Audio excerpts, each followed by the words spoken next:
Okay, so I founded Olpro in 2011 now, so we are 8 years old, and the reason behind Olpro, we're a camping brand, so we make things like tents and camper van awnings and windbreaks, melamine tableware, kind of great things for the outdoors. But the idea behind the brand is that we're a standout brand, so rather than just take product from China and rebox it, we design everything from scratch.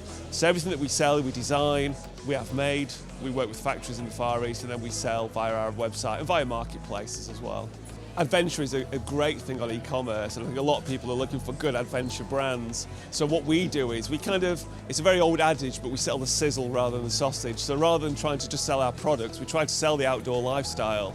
We try to sort of say to people, look, don't get to Sunday evening and regret not having done anything. You know, go out there, do something, have an adventure, even if it's just, you know, buying a tent and going away for the weekend. That's the kind of customer we want to bring to Olpro and to buy Olpro products. So we do sell our products globally already, and that's one of the reasons why I'm here today at the eCommerce Expo. We've been talking about that. I've been talking about it on stage and about our kind of journey in regard to selling products internationally.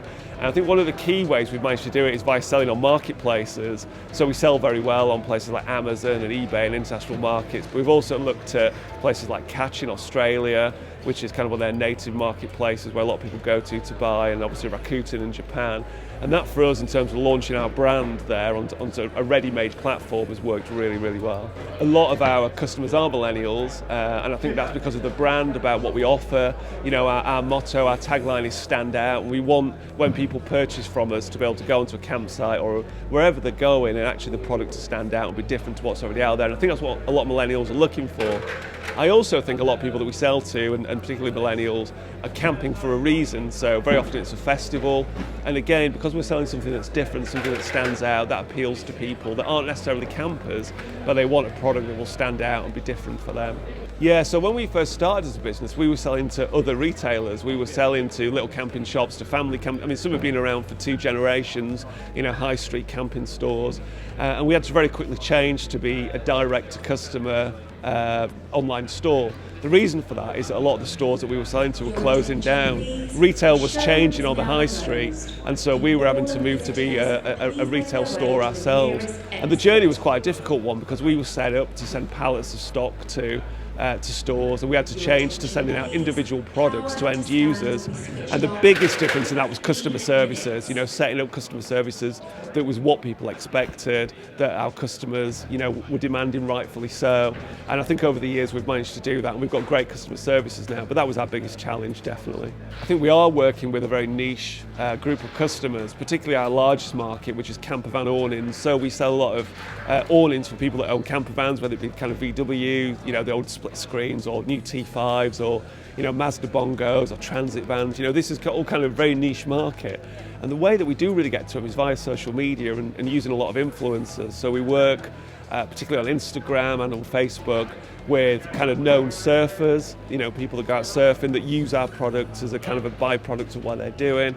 We work with canoeists, you know, we work with a canoeist who's a member of Team GB, and these influencers using our product essentially to do what they want to do. So they're using our awning in order to be able to go away and kayak or surf or whatever.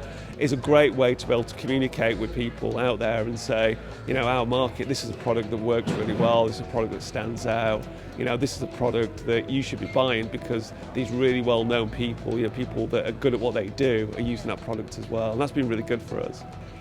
I mean, Olpro is in a position of strength. I mean, we never give up, we constantly evolve, we never rest in our laurels. I'm even slightly nervous about saying we're in a position of strength, because it slightly always worries me that we're in a world where things are changing all the time. And I think there's a couple of things I would say. One is rely on experts. There are a lot of them out there. You know, places like we've come today at the expo, the e-commerce expo. Lots of experts here who are experts in their own field, whether it be things like, you know, Google AdWords, whether it be, you know, Facebook advertising, whether it be looking at referral marketing, all those kind of areas like that. Go to experts and talk to them and learn, or utilise them, outsource. And I think the other thing where we've become particularly successful is that we created a brand. And by having a brand that we control online has meant that we're not just selling other people's product and then competing on price. You know, we get to control the brand, which gives us, you know, a bigger authority online, I would say, and I think that's a real key to the success of Olpro. I think trust is now an essential thing online, and I think that it's something that no retailer online can take for granted. I think it's something you've got to constantly work at, whether it be the reputation of your brand or whether it just be, whether people can literally go on your website and trust that you're going to deliver what you say you deliver. And I think you've got to come at it every single possible angle you can. I think the biggest thing for us is reviews. So it's reviews from other people that have used our products, and we use a platform on our website which allows people to review the product, review the service, all that gets uploaded onto the website so people can genuinely see what other people's experience has been. We then use that across the website, so when people are about to make a purchase, they get that kind of referral again, they get that kind of comment from the person that's already bought from us saying, look, Olpro have delivered, and the product's really, really good. And then also, off the back of that, people who bought from us can actually add their own comments about the product. So, whether they think it's suitable for X, Y, or Z, they can add that. They can send us pictures. And now pictures, images, videos is the greatest thing in terms of trust, because it actually shows other people's product. It shows other people using our products. So rather than us just saying our product's great for whatever it might be, we've then got a user that's bought the product, shows it on the van or shows themselves camping away in it and having a great time, and other people can see that as well. So, I think that shows, by the volume of customers we've had over the 8 years we've existed, and the people that send us images, that we're a brand that can be trusted. I think the brand that you have is very, very important, and I don't think you can just be, even if you're selling on marketplaces, I don't think you can just be a reseller. I think you need to be a brand that people are going to remember and come back to, because at the end of the day, whoever sells online, we're all competing with the bigger boys. We're competing with Amazon, we're competing with eBay, and it's easy for people just to go to those marketplaces and buy. If you're serious about having a brand and selling online, you've got to at least do what they do and then offer something different. And I think that's a real key. And I think what we talked about before about communication and social media, don't just put out posts, make sure you communicate with people using social media, it's really important.